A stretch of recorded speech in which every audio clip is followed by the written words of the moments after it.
Hello दोस्तों, नमस्कार। मैं हर्ष सिंह ठाकुर आप सबका स्वागत करता हूं एक बार फिर आपके प्यारे channel Harsh neurotherapy and IBS tour में।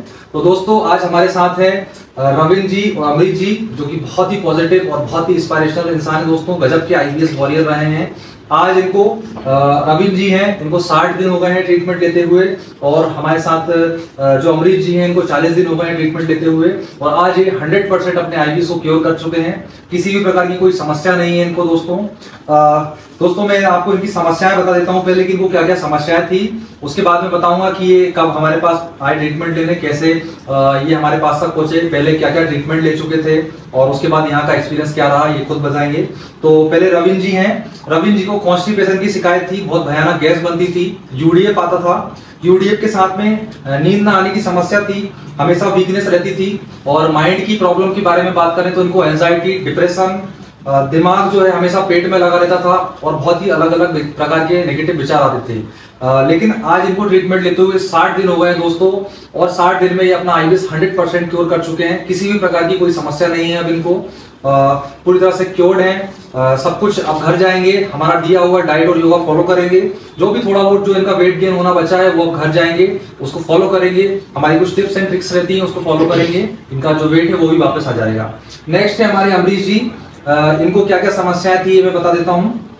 इनको खाने के बाद गैस बनती थी, पेट में हमेशा गुड़गुड़ हुआ करता था, भारीपन रहता था, जलन होती थी, नाभि के चारों ओर दर्द बना रहता था, उसके साथ में सर दर्द भी होता था, जोड़ों में दर्द भी था, और कब्ज, म्यूकस, और जो स्टूल था बहुत ब्लैक टाइप का स्टूल होता था। यूडीएफ भी इनको आता था, और खाने के बाद स्टूल पास होने की इच्छा होती थी, कभी लूज और कभी टाइट। लेकिन आज इनको ट्रीटमेंट लेते हुए 40 दिन हो गए हैं, और 40 दिन में ये 100% आईबीएस को क्योर कर चुके हैं। तो दोस्तों, हम आपकी बात दोनों से करवाएंगे, ये अपना एक्सपीरियंस शेयर करेंगे। तो हमारे साथ है रविंद्र जी और अमृत जी। तो रविंद्र जी प्लीज थोड़ा सा शेयर कीजिए कि आप हमारे पास तक कैसे पहुंचे, अभी तक आपने क्या क्या ट्रीटमेंट लिया है, आईबीएस को किस तरीके से झेला, और यहाँ का क्या एक्सपीरियंस रहा। तो प्लीज हमारे दर्शकों को थोड़ा बताएं। बिल्कुल भैया, मैं बताना चाहता हूँ। दोस्तों मेरा नाम नमस्कार दोस्तों, मेरा नाम रविंद्र यादव है। मैं बिहार से दरभंगा जिला से रहने वाला हूँ। जैसे कि दोस्तों मैं बताना चाहता हूँ इस आईबीएस जर्नी के बारे में। तो मेरी आईबीएस की जर्नी क्या है कि ये बहुत पहले से चली आ रही थी, तकरीबन 9 साल से थी। बट मैं ये तो ऑब्जर्व करता नहीं था, कभी गैस बनना, कॉन्स्टिपेशन बनना, धीरे धीरे छोटी मोटी समस्या मुझे लगती थी। और हमारे देश में भैया इससे कोई समस्या मानता ही नहीं, किसी को बताओ तो मजाक बनाता था कि भाई तुझे मेंटल इशू है कि ठीक है, तुझे कोई भी बीमारी नहीं है कि। तो मैं किसी को बताने में थोड़ी सी हिचक सी लगती थी, थोड़ा शर्म सा आता था, अंदर ही अंदर मन में चलता रहता था, मन में पेट में मन लगा रहता था कि भैया ये समस्या की बताए किसको, कोई समझने वाला भी नहीं है। डॉक्टर को बोले तो डॉक्टर बोलते थे कि भैया पानी पियो, एक्सरसाइज करो, दौड़ भाग करो, काम धाम करो, आप ज्यादा सोचते हो, ऐसी वैसी बातें बोलते थे। कोई समझने वाला था नहीं यानी कि। बट ये कि फिर मैंने इसे इग्नोर किया, यानी कि मेरी क्या स्टडी भी चल रही थी, मैं चार्टर्ड अकाउंटेंट कर रहा हूँ, मेरा क्या इंटर क्लियर हो चुका है। तो ये समस्या मेरे साथ थी, ठीक है। तो मैं क्या अपना डाइट भी फॉलो नहीं कर पाता था, और मेरी स्टडी भी काफ़ी लंबी चलती थी, 10-12 घंटे की। तो मैं क्या कि अपनी स्टडी के पे इतना फोकस हो चुका था, मेरा टारगेट था कि इसे करना है। बट मुझे पता नहीं था कि मेरे साथ आईबीएस नाम की बीमारी भी चल रही है, वो मुझे पता नहीं था एक्चुअली, नहीं तो डॉक्टरों ने बताया। फिर भी मैं अपने क्या कि डाइट को इग्नोर करके, क्योंकि मैं डाइट लेता था तो मुझे नींद आती थी, वीकनेस लगती थी, पूरी बॉडी में पेन होता था। तो मैंने क्या किया, अपने एग्जाम पे फोकस करके एग्जाम क्लियर कर लिया। लेकिन 2019 में मैंने अपना इंटर क्लियर कर लिया। मेरी जर्नी स्टार्ट हुई थी सीए की 2016 से। तो जैसे जैसे करके मैंने अपना एग्जाम क्लियर कर लिया 3 साल में। उसके बाद मेरी हेल्थ इस तरह से बिगड़ती गई कि लास्ट 6 साल में मेरी ऐसे मानो कि मैं मर गया, मैंने की मेरी बिल्कुल ही हेल्थ में थोड़ी सी भी जान नहीं थी। फिर मैंने ठान ली कि यार पहले हेल्थ ठीक करूंगा, उसके बाद मैं कोई भी काम करूंगा अपना।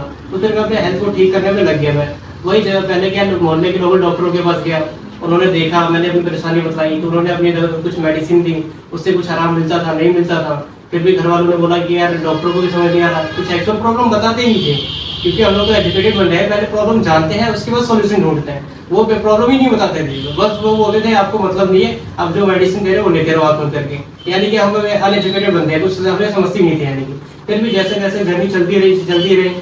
फिर मैं क्या कि सफदरगंज में गया, एम्स में गया, वहाँ सीटी स्कैन हो गया, एमआरआई हो गया, बहुत धक्के खाए। सुबह 5 बजे की लाइन लगाना पड़ता था। डॉक्टरों के पास जाओ तो कुछ डॉक्टर ऐसे थे कि बदतमीजी से बात करते थे। एक बार तो मेरी सफदरगंज की बात है, मैं सुबह 6 बजे से 11 बजे तक लाइन लगाया था, तो अपनी मेरा नंबर आने वाला था। डॉक्टर के पास गया था, वो कि मैडम रेडी थी, तो वो क्या कह रही है आपको कोई दिक्कत है ही नहीं। उन्होंने बदतमीजी की और मेडिसिन लिख दी।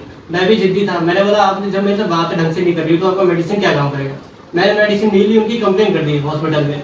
फिर उनके सीनियर को कंप्लेन की तो फिर उन्हें डांट लगाई। फिर एक सीनियर थे, उन्होंने मेडिसिन दी, उन्होंने भी कुछ नहीं दी, कॉन्स्टिपेशन की कुछ लिक्विड थी वो दी, मैंने ली पर मुझे कुछ रिलीफ मिला नहीं। फिर मैंने फिर दूसरे डॉक्टर ने MRI लिखा, MRI करवाया, MRI में सारे टेस्ट नॉर्मल निकले। अब समझ नहीं आता करूँ क्या, सारे टेस्ट नॉर्मल आ रहे हैं। फिर घर वालों ने बोला कि कुछ झाड़ फूक देख लेते हैं, लेकिन हमारे सोसाइटी में ऐसा होता है। तो फिर उसमें भी मम्मी ने बोला पापा से करवाने के लिए, तो उसमें थोड़ा बहुत कुछ रिलीफ मिला था, लेकिन परमानेंट नहीं था, लेकिन उसमें भी थोड़ा बहुत मिला था। तो सर भैया ऐसी बात है कि मैंने यूट्यूब पे सर्च किया, तो यूट्यूब पे मुझे क्या कि कुछ बंदे ने मिसगाइड कर दिया कि यार ये कुछ भूत प्रेत का है, झाड़ फूक करा हुआ है, कि कोई डॉक्टरी इलाज में निकल नहीं रहा। तो मैं उसी लाइन में 1-2 साल चला गया, देखिए अभी भी आपके पास आने से पहले मैं उसी में लगा था, लेकिन उससे मुझे रिलीफ मिला था, लेकिन परमानेंट नहीं मिला था जैसे यहाँ पे मिला है। तो देखो अभी क्या है कि मैं रिसेंटली 3-4 महीने पहले मुझे कॉन्स्टिपेशन था, बॉडी में पेन वगैरह रहता था, गैस बहुत रहती थी, पेट की समस्या यानी कि सर में दिमाग में चढ़ गई थी, यानी कि ठीक है, दिमाग में कंट्रोल में नहीं रहता। तो मैंने सोचा यार थोड़ा यार बहुत ज़्यादा परेशानी बढ़ी, थोड़ा योगा वगैरह की वीडियो देख लेते हैं यूट्यूब पे। तो ऐसे यूट्यूब पे वीडियो देखते देखते हर सुबह की वीडियो आ गई मेरे पास। तो मैंने देखा 32 मिनट की वीडियो, दिमाग में ऐसे ही खराब रहता है यार, कौन देखेगा 32 मिनट का वीडियो। मैंने तो छोड़ चलो एक बार देख लेते हैं, स्पीड बढ़ाई, देखना शुरू किया। जैसे ही इनकी कहानी शुरू हुई ऐसा लग रहा है ये मेरी कहानी सुना है। तो मैंने तो देख तो इतना शौक लगा पूछिए मत, यानी कि जब भैया की कहानी सुनी बहुत शौक लगा यार, ये सब मेरे साथ हो रहा है, किसी डॉक्टर ने नहीं बताया। नेक्स्ट हॉस्पिटल हो गया, सदर हो गया, बड़े से बड़े डॉक्टर के दिल्ली के डॉक्टर के सबके पास गया, किसी ने मुझे गाइड नहीं किया, सबने मिसगाइड किया। मैं एक ही बात कहना चाहता हूँ कि मेडिकल साइंस हो गया, पहले डॉक्टर को भगवान मानते थे, लेकिन आजकल इन्होंने धंधा बना रखा है कि हर डॉक्टर अपने तरीके से भैया जाता है, पहले मेडिसिन भी नहीं देता, बंदे की बातों को भी नहीं समझता, पहले वो अपनी चलाता है, 10 टेस्ट लिखेगा, मोटी मोटी दवाइयाँ लिखेगा और पैसे बनाएगा, सीधी बात है। जो डॉक्टर काम करने वाला होगा वो आपकी एक खुराक दवाई से भी कर सकता है, लेकिन ऐसे मैंने नहीं देखा। और पहली बात तो होता है बात करने का तरीका, डॉक्टर क्या है कि पेशेंट की बात ही नहीं सुनना चाहते, भैया का बात बिहेवियर और बात करने का तरीका सबसे बेस्ट है। यहाँ पे लोगों की परेशानी आधी उनकी बात से ही दूर हो जाती है, उनपे एक कॉन्फिडेंस आ जाता है कि यार मैं इस बीमारी से लड़ सकता हूँ, ठीक हो सकता हूँ, यानी कि वो तो बाद में ठीक हो जाते हैं, लेकिन आधी समस्या आपकी वही दूर हो जाती है। तो मेरे साथ बहुत सारी परेशानी होती रही, मेरी personal life, family life, career सारा चौपट पूरा बर्बाद, यानी कि मान के चलो, ठीक है।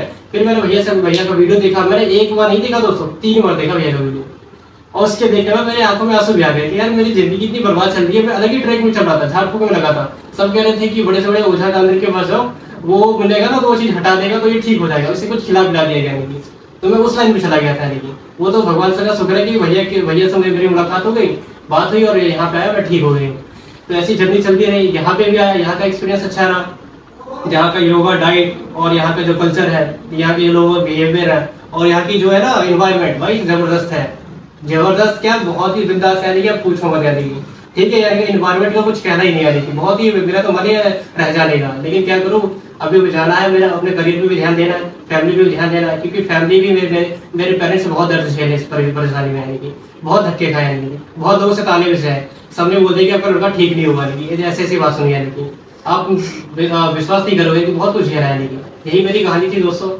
आगे मुझे भाई बताएंगे अपनी कहानी। तो बहुत बहुत धन्यवाद रविंद्र जी, ये थे रविंद्र जी, हमारे बहुत ही पॉजिटिव इंसान है दोस्तों, और आप IBS को क्योर कर चुके हैं, अभी अपनी जिंदगी की शुरुआत जो है नए तरीके से करेंगे, अपना जो नजरिया है अब इनका लाइफ के प्रति चेंज हो गया है, वो बिल्कुल खुश हैं, आप पूरी तरह से सेटिस्फाइड हैं। अब नेक्स्ट है हमारे अमरीश जी। तो अमरीश जी आप प्लीज थोड़ा सा शेयर कीजिए कि आप कहाँ ट्रीटमेंट ले चुके हैं, और IBS के चलते क्या क्या आपने संघर्ष झेला है, और कैसे क्या क्या समस्याएं आई आपको, और हमारे तक कैसे पहुंचे, और फिर यहाँ का ट्रीटमेंट का फीडबैक कैसा रहा। नमस्कार दोस्तों, मैं अमरीश कुमार विश्वकर्मा गोरखपुर से बिलोंग करता हूँ। मैं बहुत डॉक्टरों को दिखा चुका इस बीमारी की चपेट में, बहुत गोरखपुर के डॉक्टर, लखनऊ के डॉक्टर, दिल्ली के डॉक्टर, हर जगह मैं दिखाया, यहाँ तक मुंबई के भी दिखाया, मुझे कहीं से रिलीफ नहीं मिला। तो मुझे न्यूरोथेरेपी में कोई ने बताया मेरे को, तो मैं न्यूरोथेरेपी कराया, हर जगह कराया, 3-4 जगह मैं न्यूरोथेरेपी से कराया, वहाँ भी रिलीफ नहीं मिला। तो यूट्यूब पर मैं देखता रहता था, लोग कहते थे क्या यूट्यूब चला रहा है, क्या मोबाइल चला रहा है, देखता रहता है, दिन भर सोता रहता है, यही करता रहता है। तो मैं चलाता गया, देखता गया, दिन हर्ष भैया का वीडियो मिल गया तो मैं देखा वहाँ पे, तो हमें बहुत अच्छा लगा, और मैं तुरंत कॉल किया भैया को, भैया ने बात किया हमसे, ये बोले कि आ जाओ मेरे पास, ठीक हो जाओगे। मैं यहाँ आया और 1 महीना 10 दिन मैंने थेरेपी लिया, मुझे रिलीफ है, 100% मुझे रिलीफ है। बहुत बहुत अच्छे अमरीश जी, आपका बहुत बहुत धन्यवाद। ये वीडियो उन लोगों के लिए बहुत हेल्पफुल रहेगा जो इस समस्या से अभी सफर कर रहे हैं। उनको एक उम्मीद मिलेगी कि हाँ, हम भी ठीक हो सकते हैं। तो ये थे रविंद्र जी और अमरीश जी, दोनों ही बहुत ही बढ़िया इंसान हैं अपनी अपनी लाइफ में। एक बहुत ही एक कहते हैं ना, अंधेरे में दिया बिल्कुल जो रोशनी मिलती है ना, वो आपको यहाँ पे मिलेगी। आप बेझिझक होकर यहाँ पे आइए, ट्रीटमेंट करवाइए, कोई टेंशन मत लीजिए, 100% आएगा, पक्का मिलेगा आपको आने के। ठीक है। अच्छा, पेट की कोई भी समस्या हो, एक चीज और लोगों के माइंड में कंफ्यूजन रहता है कि क्या हम न्यूरोथेरेपी करवा रहे हैं, न्यूरोथेरेपी कराने के बाद जब तक हम थेरेपी कराते हैं क्या तभी तक ठीक रहेंगे, घर पर जाने के बाद वैसा तो नहीं होगा। तो ये सवाल काफी लोग मुझसे पूछते हैं। तो दोस्तों, ऐसा नहीं होगा। एक बार आपकी जो लेवल है वो सही तरीके से सेट हो गई, आपके इंटेस्टाइन की इन्फ्लामेशन, सूजन वगैरह जो है और इन्फेक्शन वगैरह जो है वो निकल गया, आपका पेट नरम हो गया, उसके बाद आप आराम से सब कुछ खा सकते हैं, सब कुछ पी सकते हैं। लेकिन आपको ठीक होने के बाद, जैसा कि मैं इनको भी बोलूंगा, ठीक होने के बाद आपको सब कुछ खाना नहीं है। कुछ मंथ तक मेरे दिए हुए डाइट और योगा और टिप्स एंड ट्रिक्स हैं, उनको फॉलो करना है। धीरे धीरे आपका वेट जो है वो गेन होगा, जो इम्यून सिस्टम है वो मजबूत होगा। उसके बाद फिर आप सब कुछ पचा पाओगे। जब हमारे स्टोमक है उसमें एनर्जी होगी, अभी उसमें एनर्जी है 3 रोटी 4 रोटी पचाने की। जब इसका इम्यून सिस्टम जो है वो मजबूत हो जाएगा तो आने वाले टाइम में वो पनीर भी पचाएगा, दूध भी पचाएगा। इसलिए थोड़ा सा पेशेंस रख के चलना है। और आप सबका बहुत बहुत धन्यवाद दोस्तों, इस प्यार को इसी तरह बनाए रखें। और नीचे दिए गए नंबर पर आप ट्रीटमेंट के लिए कॉल कर सकते हैं। और जो लोगों ने डाइट और योगा नहीं लिया है वो लोग डाइट योगा के लिए भी मुझे व्हाट्सएप पे अपना नाम, अपने स्टेट का नाम और अपनी प्रॉब्लम लिख करके भेजें। उनको फ्री डाइट और योगा दिया जाएगा जब तक वो ट्रीटमेंट लेने नहीं आ पा रहे। ठीक है दोस्तों, आप सबका दिल से बहुत बहुत धन्यवाद।